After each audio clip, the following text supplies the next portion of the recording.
네, 본격 장마가 시작되면서 연일 물폭탄이 떨어지고 있습니다. 밤사이 중부지방에는 또다시 많은 비가 집중됐는데요. 네, 앞으로 비가 얼마나 더 내리는지, 북상 중인 태풍은 어디로 향하는지 알아보겠습니다. 김재훈 기상전문기자 나와 있습니다. 어서 오세요. 안녕하십니까? 네, 늦게 시작한 장마가 시작부터 무섭게 비가 내리고 있습니다. 앞으로 비가 얼마나 더 올까요? 그리고 어제는 얼마큼 더 내렸습니까?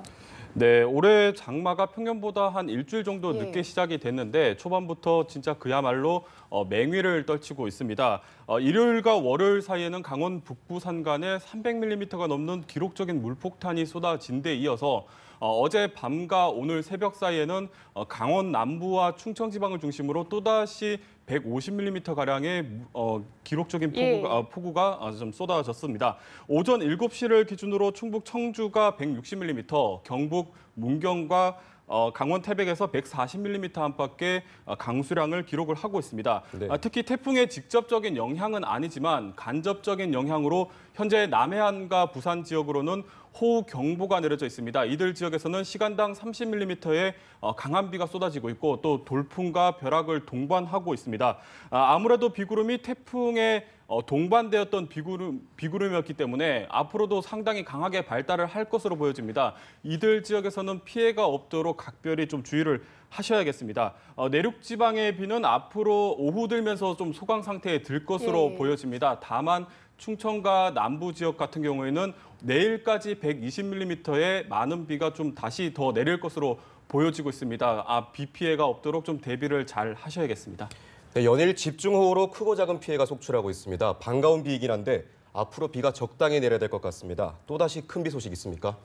네, 보통 장마 전선은 남북을 오르내리면서 전국에 비를 골고루 뿌리는데 지금 네. 연일 중부지방에 비가 집중되고 있습니다.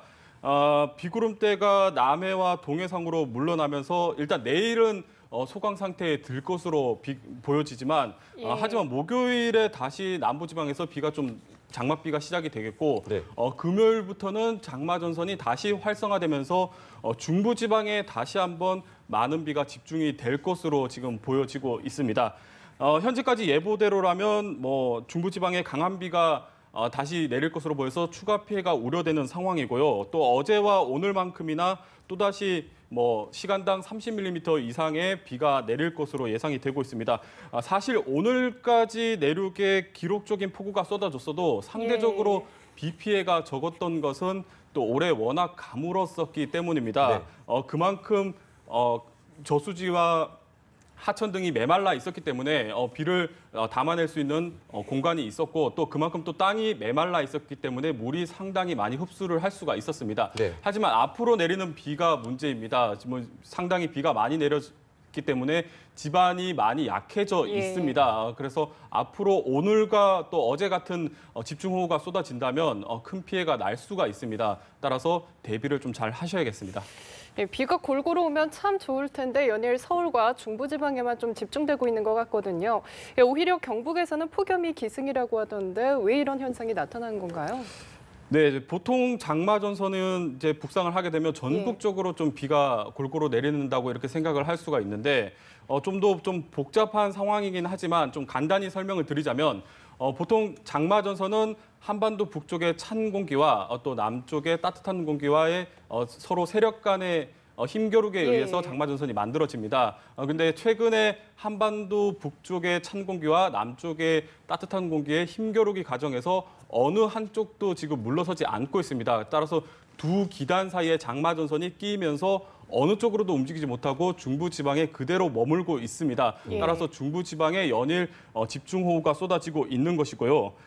따라서 장마 전선 아래쪽에 위치한 남부지방 같은 경우에는 아무래도 뜨겁고 습한 공기가 연일 뒤덮고 있습니다. 따라서 후텁지근한 날씨가 이어지고 있고 열대야 현상까지 나타나고 있는데요. 여기에 제3호 태풍 남마돌까지 북상을 하면서 뜨거운 열대지방의 공기까지 추가로 유입이 됐습니다. 따라서 경북 내륙 지역으로는 폭염주의보까지 발효되고 있는 상황입니다.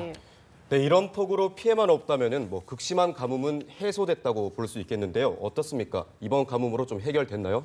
네, 올해 가뭄이 역대 최악이다 이런 얘기가 나왔었는데 막상 비가 너무 많이 쏟아지다 보니까 좀 걱정이 되긴 합니다. 네. 그래도 이번 가뭄에는 해소에는 이번 비가 뭐 상당히 큰 도움이 됐다라고는 볼 수가 있을 것 같은데요.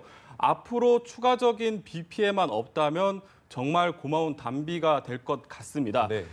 장마가 시작되기 전까지 당초 올해 전국에 내린 평균 강수량이 약 한 250mm 정도였는데 예년의 절반에도 못 미치는 수준이었습니다. 네. 따라서 산술적으로 단순히 계산을 좀 하자면 가뭄을 해결하는데 한 200mm의 비가 더 내려야 한다 뭐 이런 얘기가 있었는데 실제로 중부지방에 지난 일요일부터 뭐 한 평균적으로 200mm 정도의 비가 내렸습니다. 따라서 중부지방은 이번 비로 어느 정도 가뭄이 해결이 됐다라고 좀 얘기를 드릴 수가 있고 네. 다만 앞서 전해드렸듯이 비가 좀 중부지방에만 집중이 되고 있습니다. 남부지방은 충분히 비가 내리지 않고 있기 때문에 가뭄 해결에는 여전히 미흡한 상태입니다.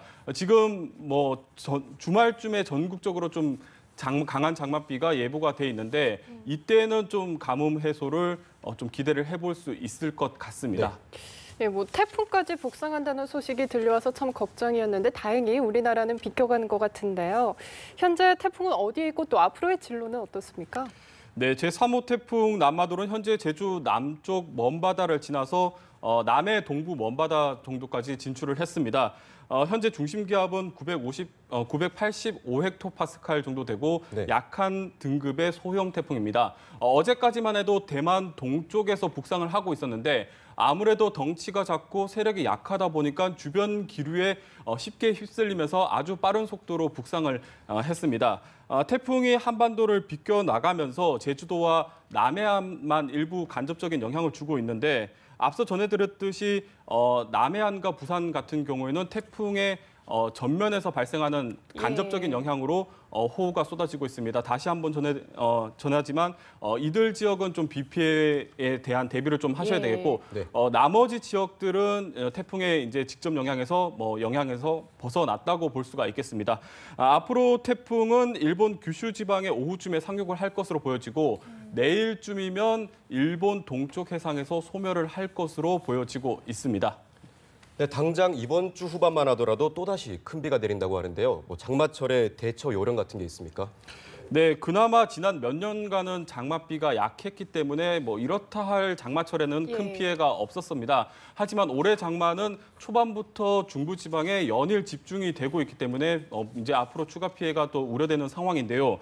따라서 대비를 잘 해야 될 텐데 먼저 가정에서는 배수로가 막힌 곳은 없는지 또 비가 새는 곳은 없는지를 잘 확인을 해야 되겠습니다. 네. 또 담장이나 뭐 축대 같은 곳은 붕괴 위험이 없는지 균열은 없는지 다시 한번 또 확인을 해봐야 되겠습니다. 지금 내일부터는 장맛비가 좀 소강 상태에 드니까 내일부터 좀 집중적으로 다시 한번 확인을 해보는 게 좋을 것 같습니다.